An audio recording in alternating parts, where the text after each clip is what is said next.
আমি যেদিন এইভাবে পটল রান্না করি সেদিন কিন্তু ভাতের পরিমাণ একটু বেশি লাগে।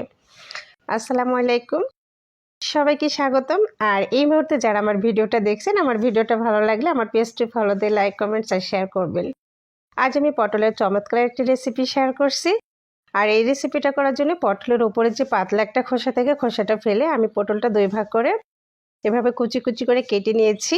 কেটে নিয়ে ধুয়ে পরিষ্কার করে লবণ এবং হলুদ দিয়ে খুব সুন্দরভাবে মেখে নিব। আর এই তো দেখুন, হাত দিয়ে খুব সুন্দর করে লবণ হলুদটা মেখে নিচ্ছি।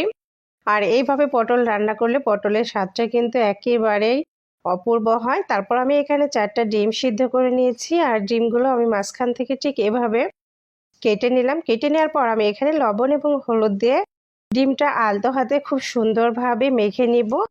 আর অবশ্যই এভাবে আলতো হাতে ডিমটা মেখে নেবেন, তা না হলে তাড়াহুড়া করে যদি আপনি ডিমটা মাখতে যান তাহলে কিন্তু কুসুমগুলো বেরিয়ে যাবে। তাই একটু আলতো হাতে খুব সুন্দর করে লবণ হলুদটা মাখিয়ে নিলাম। তারপর আমি এগুলো ভেজে নিব। আর ভেজে নেওয়ার জন্য প্যানে আমি খুবই অল্প পরিমাণ তেল অ্যাড করে দিয়েছি।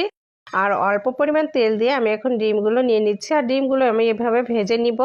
আর এটা কিন্তু ভেজে নিতে হবে, একটু কালার করতে হবে যেন 2 সাইডটা সুন্দর একটা কালার এসে যায়। তো আমার ডিমগুলো ভাজা হয়ে গেছে, এখন আমি ডিমগুলো তুলে নিচ্ছি। আর ডিমগুলো কিন্তু অবশ্যই এভাবে ভেজে নেবেন, তাহলে পটলের এই রেসিপিটা খুবই সুন্দর এবং খুবই মজার হবে।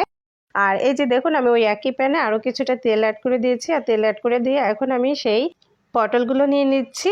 আর আমি কিন্তু সবগুলো পটলই একবারেই নিয়ে নিলাম। আর একবারে নিয়ে আমি সবগুলো পটলই ভেজে নিব। তবে আমি এখানে ঢাকনা দিয়ে ঢেকে পটলগুলো ভেজে নিচ্ছি।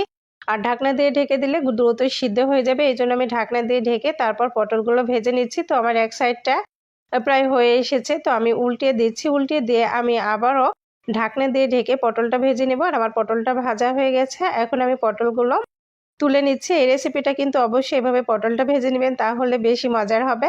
ওই একই প্যানে আরও কিছুটা তেল নিয়ে নিলাম। তারপর আমি এখানে কয়েকটা এলাচ একটু ভেঙে নিয়েছি। আর এখানে আমি নিয়েছি 2 টুকরা দারুচিনি, কয়েকটি লবঙ্গ আর সমস্ত কিছু আমি কিছুটা ফোড়ন দিয়ে নিচ্ছি। ফোড়ন দিয়ে নিলে ফ্লেভারটা অনেক ভালো আসবে তাই।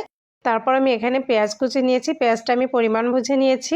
তো পেঁয়াজ দিয়ে আমি খুব সুন্দরভাবে একটুখানি ভেজে নিলাম। ভেজে নেওয়ার পর আমি এখানে অ্যাড করে দিচ্ছি আদা বাটা, রসুন বাটা আর জিরা বাটা। যেহেতু এগুলো বাটা মশলা তাই আমি কিছুক্ষণ ভেজে নিব। আর এইভাবে যদি মশলাগুলো ভেজে নেওয়া হয় তাহলে কিন্তু ফ্লেভারটা অনেক স্ট্রং হয়, অনেক সুস্বাদু হয় এই রান্নাটা। এখানে আমি খুবই সামান্য পরিমাণ মরিচের গুঁড়া দিয়েছি। মরিচের গুঁড়াটা জাস্ট কালারের জন্য। তারপর আমি লবণ এবং হলুদ দিয়ে সামান্য পানি দিয়েছি। পানি দিয়ে এখন আমি মশলাগুলো একটু কষিয়ে নিচ্ছি। আর কষানো হয়ে গেছে, এর ভিতরে আমি এখন দিয়ে দিচ্ছি আগে থেকে ভেজে রাখা সেই পটলগুলো। আর পটলগুলো দিয়ে আমি খুব ভালোভাবে মশলার সাথে এভাবে কিছুক্ষণ মিশিয়ে নিব।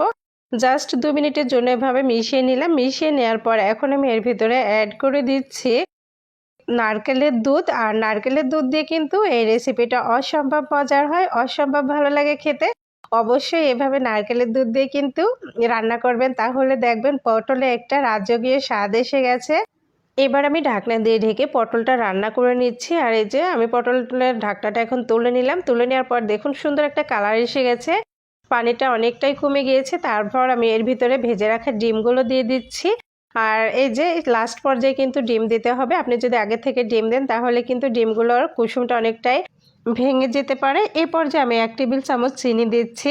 আর যেহেতু এটা নারকেলের দুধ দিয়েছি সেহেতু এখানে যদি আপনি চিনি দেন তাহলে কিন্তু স্বাদটা খুবই মজার আসবে, একটু মিষ্টি মিষ্টি। খুবই সুন্দর একটা রেসিপি, আমার তো ভীষণ ভালো লাগে। আর আমি যেদিন এইভাবে রান্না করি আমার পরিবারের সকলেই কিন্তু এটা দিয়ে ভাতের পরিমাণটা একটু বেশি খেয়ে থাকে। আমার রেসিপিটা ভালো লাগলে আমার পেজটি ফলো দিয়ে লাইক, কমেন্ট, শেয়ার করবেন। সবাই ভালো থাকবেন, সুস্থ থাকবেন। আজকের মতো এখানে বিদায় নিচ্ছি। আল্লাহ হাফেজ।